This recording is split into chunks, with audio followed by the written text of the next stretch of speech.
Hey everyone, Hugh Sullivan, Liquid Stone Finishes. This job was one heck of a doozy. We had about 3 layers of a cement-based overlay that was all across this surface, and then a layer of paint underneath that we had to grind off. It took us about 3 days to do it. And then tons of cracks. There were cracks everywhere through this area that had to be cut out and injected with a 2-part epoxy application, as well as a whole bunch on the other side of the pool.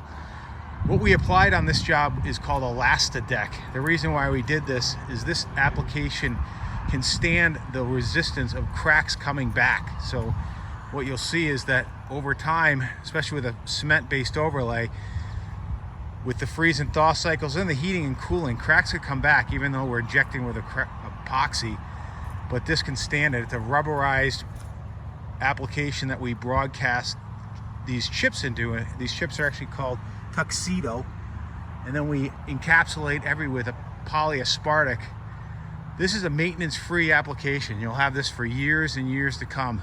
Guys, let Liquid Stone turn your mess into a success. God, this job took forever.